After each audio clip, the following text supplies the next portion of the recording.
A change in mindset requires a change in behavior. If you're working on yourself, trying to develop yourself, maybe there's some changes you want to make in life. Perhaps you're someone who feels insecure and you're aware that this is a problem.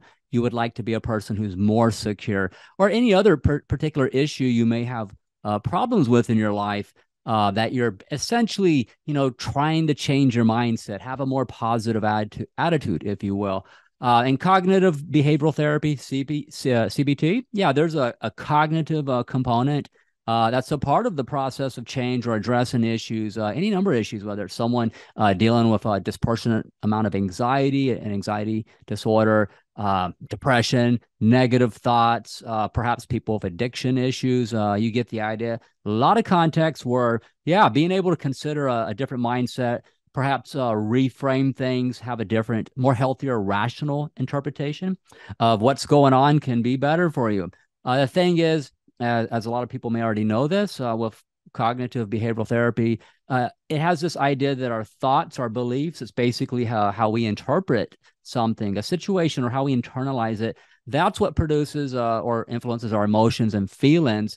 And our emotions and feelings, yep, they can affect our behavior. They can influence our decisions and so on. They can have an effect on what type of boundaries we have with people in life.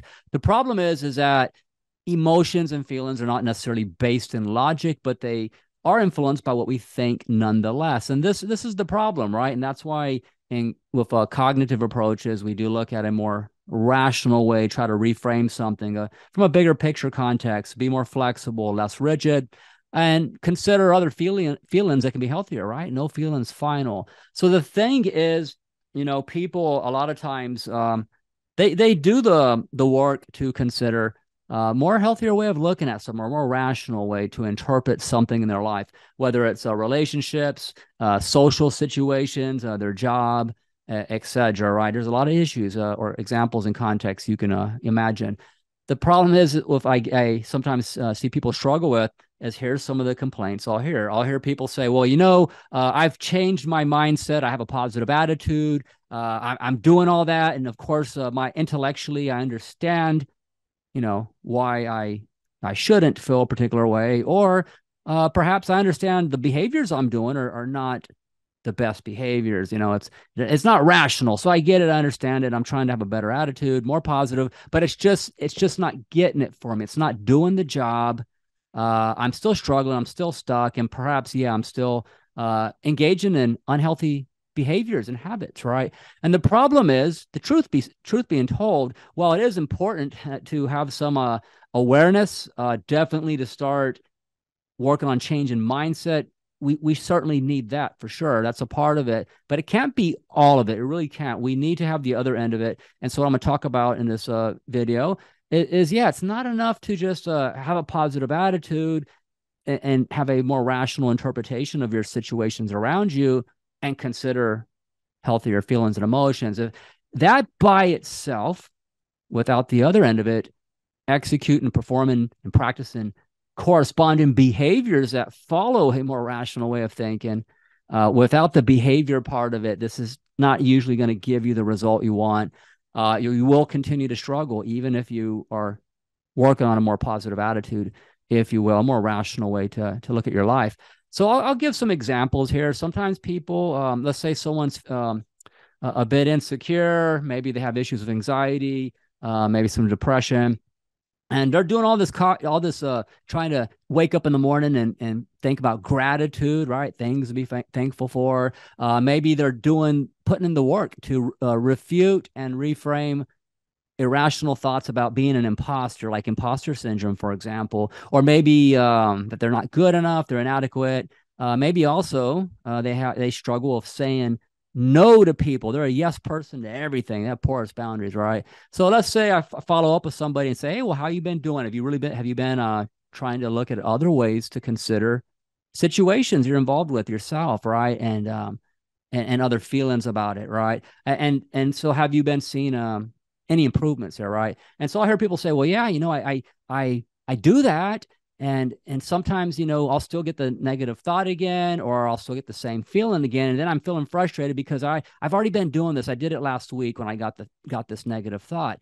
And what's interesting is some people, I'm not kidding, they have this idea that you only need to do this once. It's almost like you take a course, you get a certificate, and you're done. You never need to ever again use any type of either mindfulness or taking on an irrational thought. As is, once you do it, you're one and done, never again. The truth is that's not how it works. You practice this throughout your life.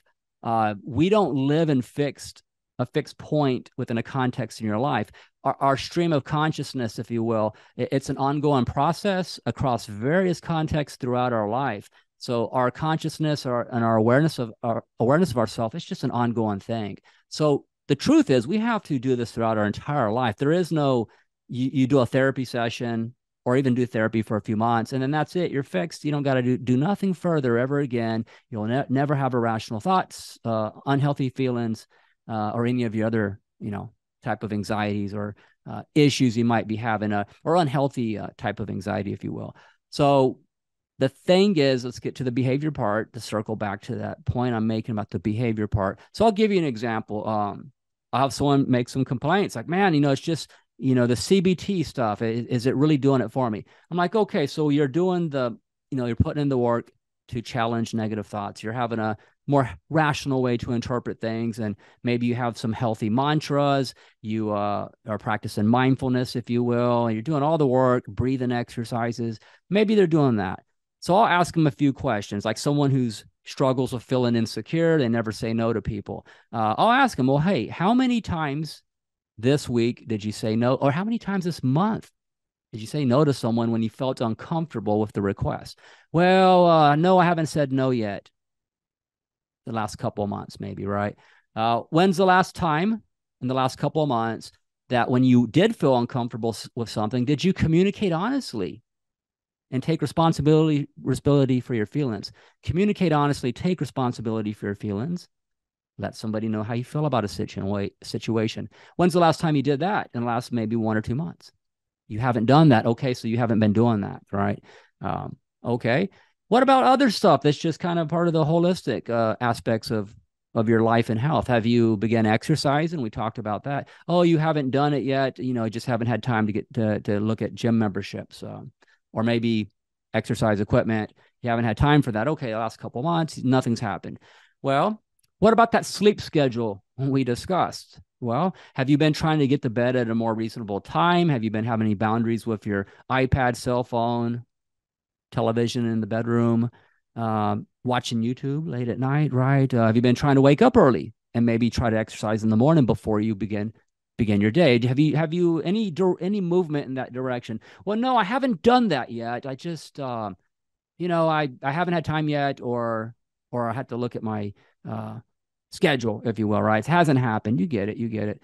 So the point is, yeah, they've been saying they're doing all this cognitive end of it, right? Cognitive work. They're practicing a healthier way of thinking. They're working on reframing things, having a more positive attitude. They're doing that stuff, right? But then they're feeling confused. The problem is, even if you're doing this other end of it with the mindfulness, cognitively reframing things, practicing a healthier, more rational way of thinking, which is healthier.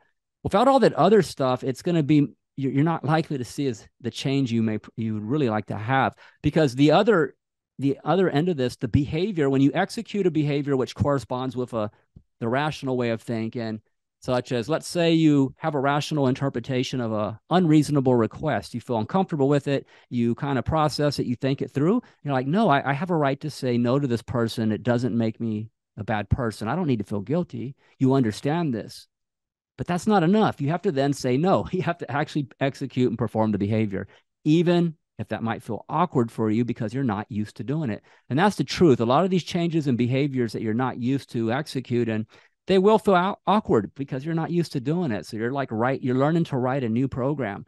Over time, though, the new behavior that follows the rational thought process about what's happening, interpretation, that behavior, when you perform it over time, if you're consistent, it will start to feel more normal. You'll feel more comfortable with it, and it'll actually reiterate or emphasize or reinforce the idea and the point behind your rational interpretation, such as being able to say no, for example. Hey, it is okay, and it was okay when I said no. You know what?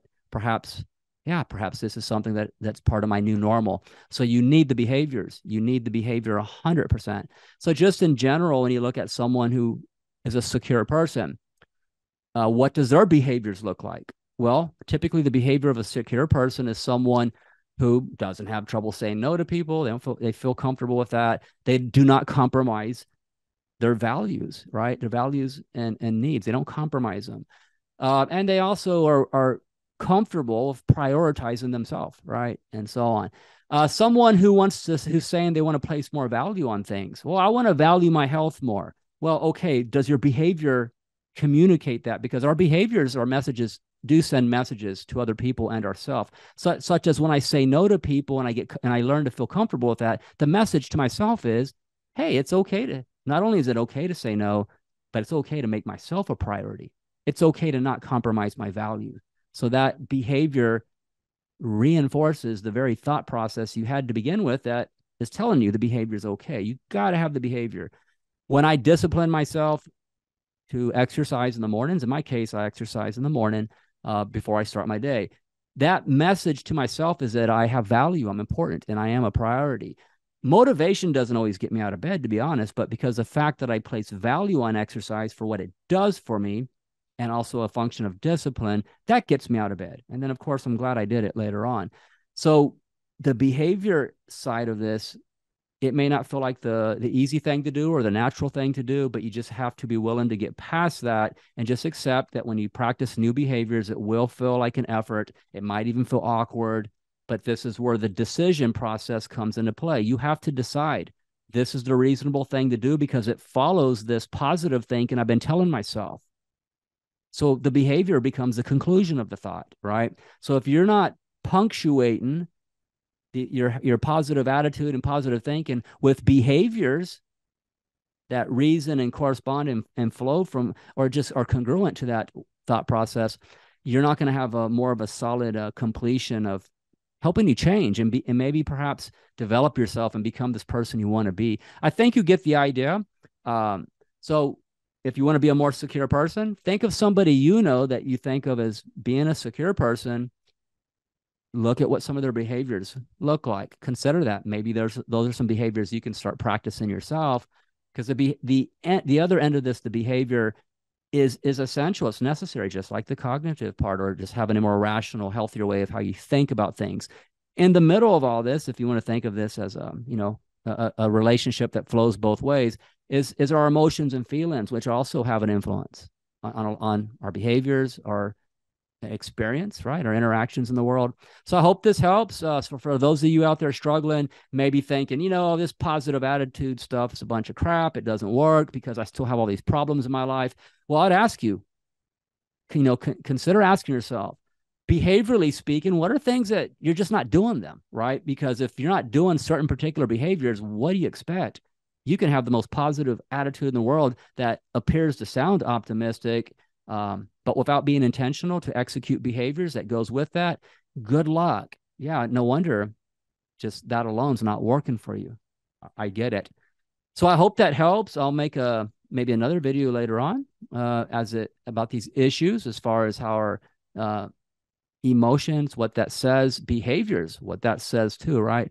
Everything about us says something, right? How we think about something says something about ourselves, our interpretations of situations and the world around us. The particular emotions that we experience and feel about situations, that says something about us too. And ultimately, our behaviors, our outward expressed, observable behaviors, says a lot about us too, to ourselves and other people. So I hope that helps. It's not enough to just have a change in mindset without no change in behavior. So until I make another video, I hope everybody's having a good weekend. Thank you.